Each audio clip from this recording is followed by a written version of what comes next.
Levél a hitveshez, that's the title. Letter to my wife. A mélyben néma hallgató világok, üvölt a csönd fülemben, s felkiáltok, de nem felelhet senki rá a távol, a háborúba ájult Szerbiából. Te messze vagy, hangod befonja álmom, s szívemben nappal újra megtalálom, hát hallgatok, míg zsong körém felállván, sok hűvös érintésű, büszke bárfáj. Mikor láthatlak újra, nem tudom már, ki biztos voltál, súlyos, mint a zsoltár, s szép, mint a fény, s oly szép, mint az árnyék, kihez vakon némán is eltalálnék. Most bujdokolsz a tájban, és szememmel belülről lebbensz, így vetít az elme. Valóság voltál, álom lettél újra, kamaszkorom kutyába visszavulva, féltékenyen vallatlak, hogy szeretsz-e. S hogy ifjúságom csúcsán majdan egyszer, a hitvesem leszel, remélem újra, s az éberlét útján visszavulva tudom, hogy az vagy. Hitvesem s barátom, csak messze vagy.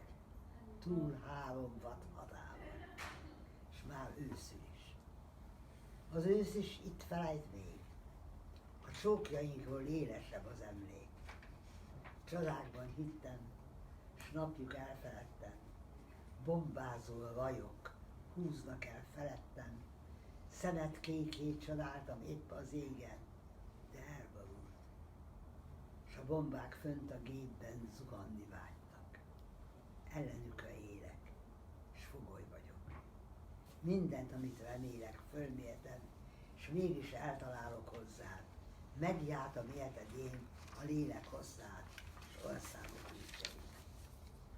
Bíbor parázson, ha kell, zuhanó lángok közt varázslom majd át magam, de mégis visszatérek. Ha szívós kell, szívós leszek, mint a fának kéreg, s a folytonos veszélyben, bajban élő, vad férfiak fegyvert, s hatalmat élő nyugalma nyugtat, és mint egy hűvös hullám, a 2x2 józansága hull rám. So he's in this forest after 2.5 weeks of walk in the cold.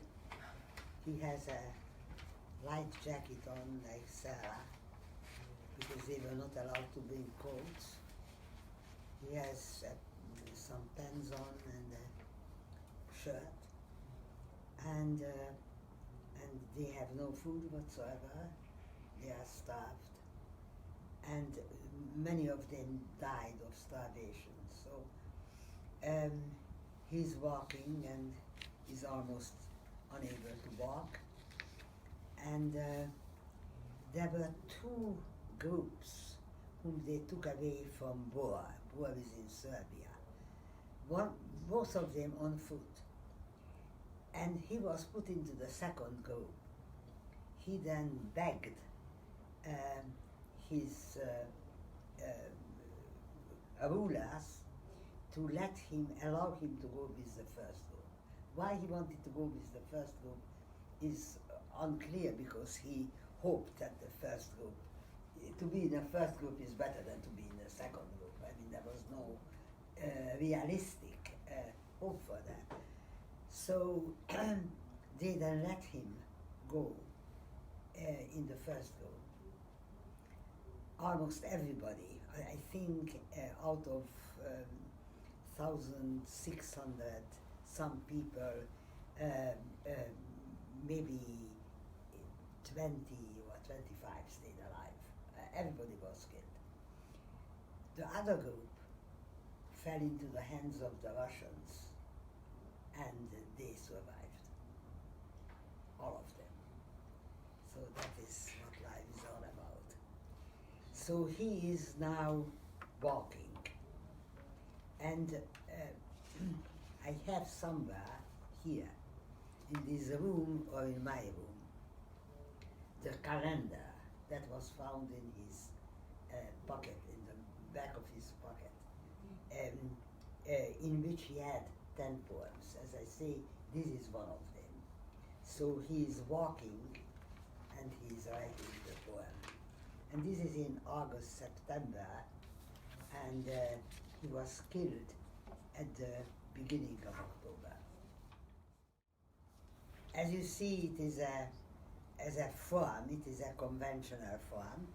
He loved very much conventional forms about his poetry, rhyming and rhythmically. These the netherworld deep, still and mute, silence howls in my ears, and I cry out, no answer could come back so far from that sad Serbia swooned into war, and so on. It is a rhythmical poem. Music was enormously important to him. All of his poetry is written in form, although of course he lived in a time when people thought that to write in a melodic way is very old-fashioned, and one doesn't do that nowadays. But he wrote in a very musical style way.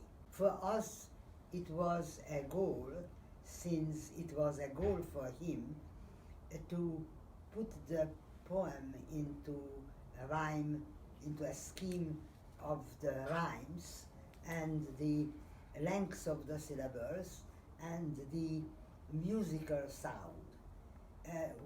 out of which we felt that we can make it very visual to those who listen to or who read it several times. Of course you must read this poem as every poem several times. So the